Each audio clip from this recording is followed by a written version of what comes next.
And if books and newspapers and the radio are efficiently controlled, the people will read and accept exactly what the few in control want them to.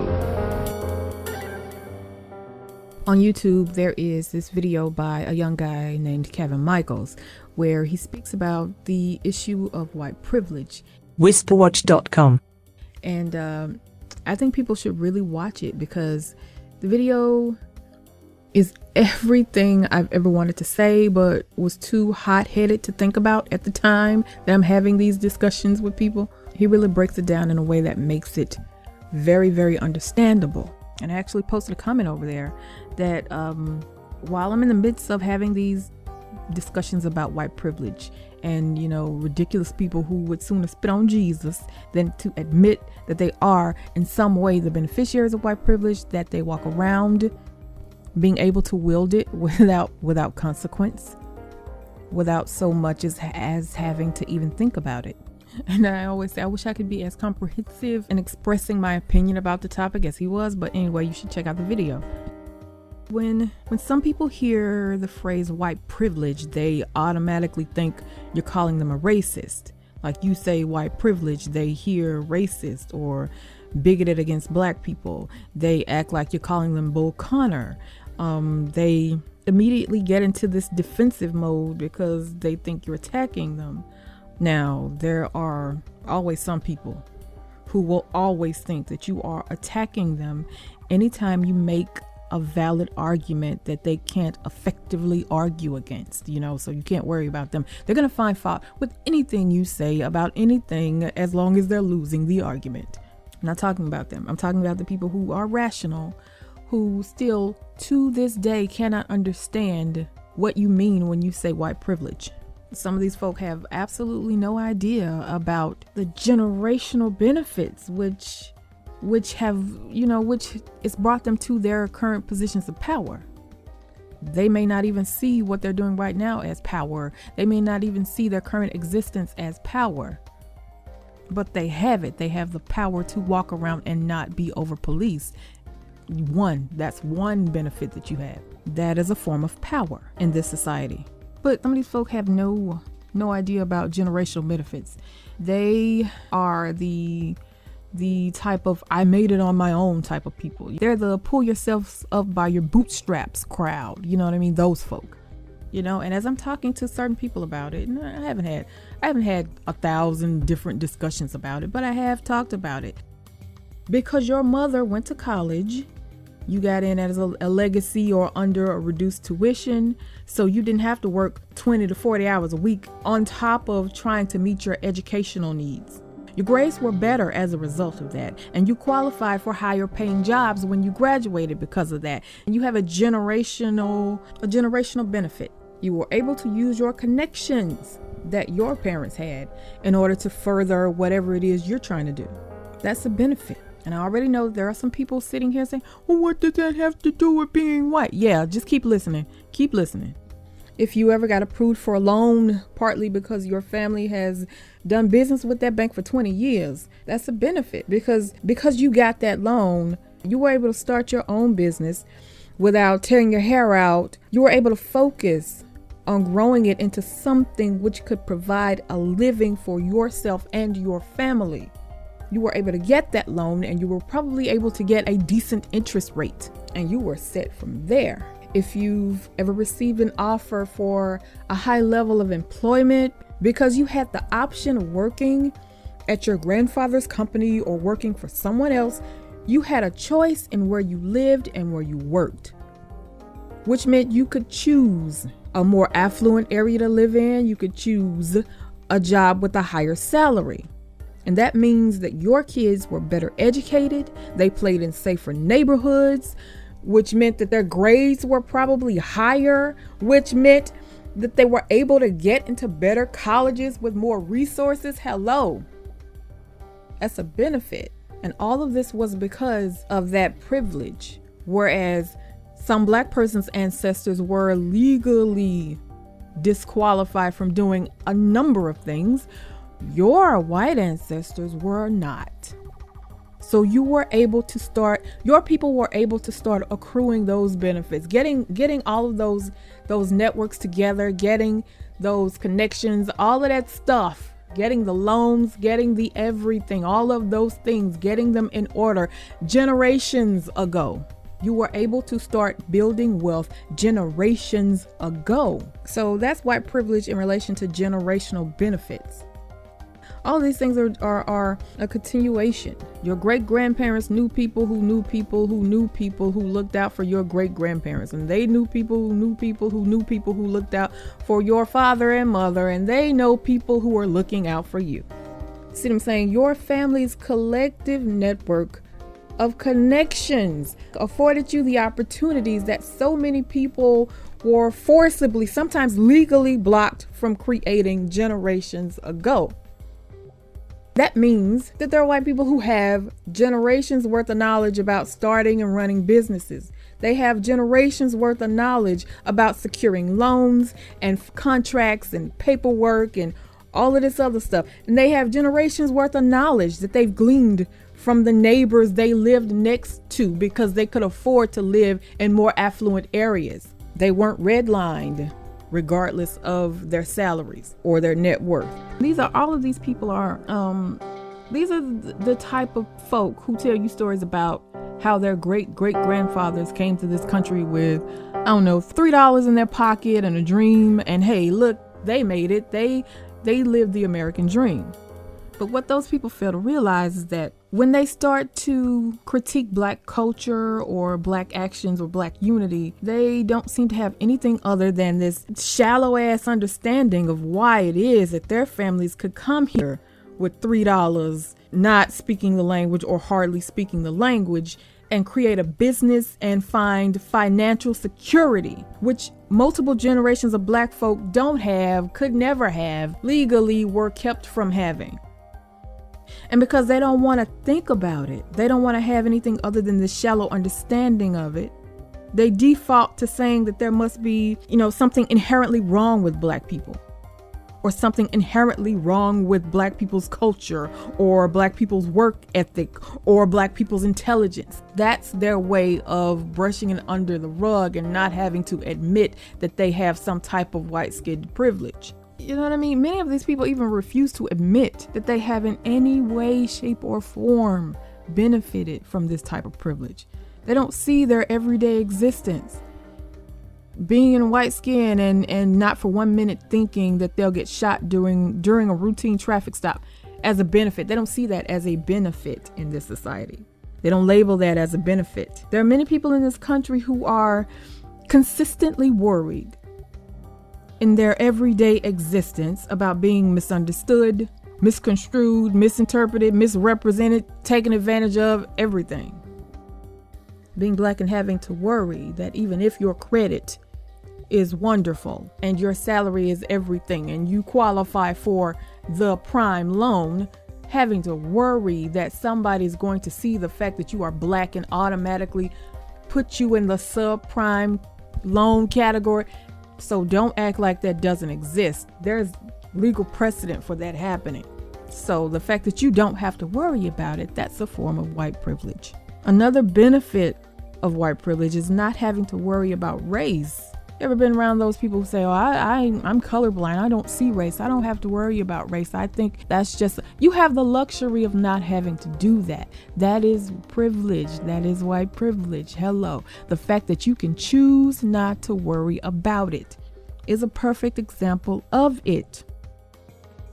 Not getting a call back because they have a black sounding name, or whether people will automatically assume that they're being violent or angry if they happen to get upset about a legitimately upsetting issue.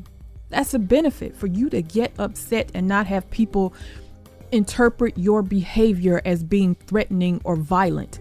That's privilege. And sometimes these people even want to determine what you should be upset about and how you should respond on top of everything. That's a form of white privilege. A benefit is not having to worry about being steered into a housing area that's mostly black because you're black, regardless of your credit worthiness. I don't ever remember hearing a white person say that they're worried about being steered towards blacker areas, even though their income is high. But there are black people who are steered towards black areas, even though their income is high. You can be making $150,000 a year and still have to live in poorer, blacker neighborhoods. Nobody even asks, why are the more affluent, predominantly white areas, why are they like that? They're like that for a reason, okay? Those neighborhoods sometimes have higher property values, which means they have better funded school systems, which means they can attract higher educated teachers. So just being in these areas, just being in the room is a benefit in and of itself. Whisperwatch.com.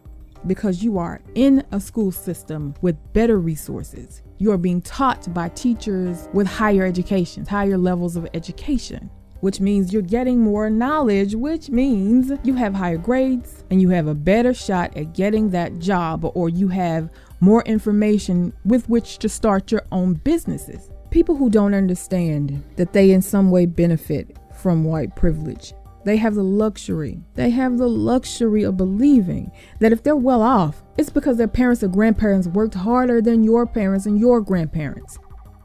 So they don't have to care about systemic problems in old institutions that were set up to see white people as supreme to everybody else. They don't have to care. They don't have to care because they're in a position of not having to. They have a history of achievements that they can point to and use as an example to argue against you with. Oh, my grandparent came here with $3 and couldn't speak English, and they made a life for themselves. They pulled themselves up by their bootstraps and started a business, and they passed it down through the generations. Yeah, you know what? Congratulations. Congratulations. My parents just got the right to piss in the same toilet as everybody else in the 1960s. So congratulations to you and your great-grandpappy. And honestly, I don't want to turn this personal. I'm really not. I'm trying to be a little bit focused, a little bit away from it. But there are things that need to be said. Sometimes you run into people who, they don't want to admit to anything. They use the excuse that, their families came here long after slavery, so they don't have anything to do with racism in America or America's racial problems. And I honestly, directly, and calmly try to remind them that at the very least, their ancestors got left the alone.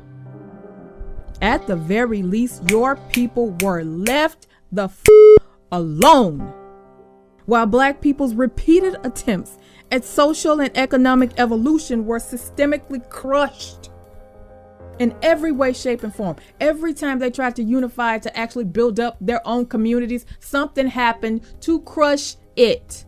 So at the very least, your great-grandpappy got left the alone to build his business. He was able to legally pass it down to you or to your father, who then passed it down to you. Let's not even get into the history of Black Wall Street in Tulsa, Oklahoma, where black people, the black part of town, was so successful that a savage mob of white people, including the local police, local officials, found ways to violently destroy it. They formed a lynch mob and looted the homes of black people, burned them down, bombed their houses, their businesses, their churches. They were killing people at will. And this was supposed to serve as an example to any other black people who were going to unite and collectively do something with their dollars long enough to build their collective wealth. Any land black people managed to have after the Civil War was taken from them by savage, unscrupulous people who used the law to snatch it. And then some of those people used that ill-gotten land as a foundation on which to build their own family's wealth. Get out of my face with this mess that just because your family came here after slavery, that means you have in no way, shape, or form benefited from any type of white supremacist system. Get out of my face with that nonsense. Because again, like I said, regardless of the personal conflicts that white people who came over from some other country have against each other, like the Irish people and the Polish people and all those people at each other's throat, forget about that. At the very least, you legally got left the hell alone to build your own businesses and to build up your own neighborhoods. And then you were legally allowed to keep those businesses and then pass them down to your children. Or they were legally allowed to do it and pass it down to your father and your mother. And if they didn't have businesses, they were legally allowed to work in certain places and be promoted, which meant that their salaries were higher, which then meant that they could afford to buy better houses and better neighborhoods, or send your father or your mother or your grandfather or your grandmother to a good college. And everything jumped off from there. Meanwhile, like I just said earlier, black people just legally got the right to drink out of the same water fountain as everybody else in the 1960s. Just got the right to piss in the same toilet as everyone else in the 1960s. Not the 1860s, not the 1760s, honey, the 1960s. There are black people still alive who remember seeing whites only signs. There are black people who are still alive who remember riding on the back of the bus. You know what I'm saying? So while those black people were over-policed and being kept out of certain positions in society, your great-grandpappy was left the hell alone to pursue whatever he wanted to pursue, regardless of whether he was successful at it or not, regardless of whether he had the money to start the business or not. At some point, he was able to do whatever. Whereas somebody else's great-grandfather, some black person's great-grandfather, was not able to. They weren't able to do the exact same things that those people were. During this short break, head over to whisperwatch.com for more information.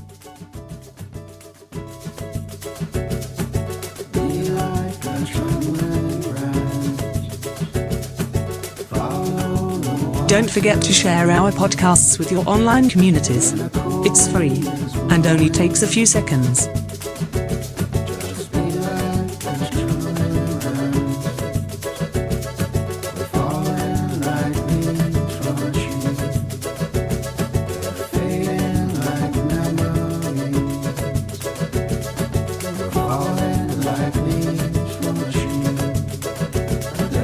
We'll be right back after the break. Please stay tuned.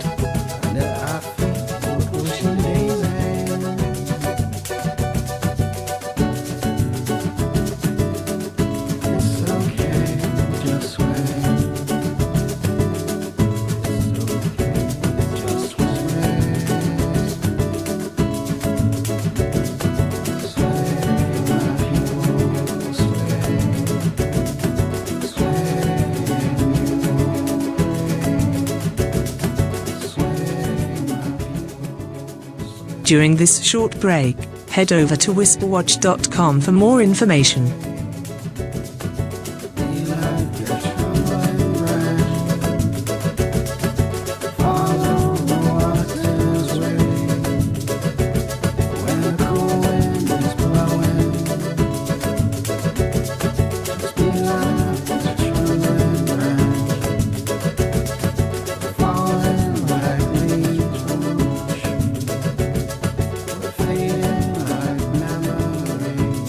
Don't forget to share our podcasts with your online communities. It's free and only takes a few seconds.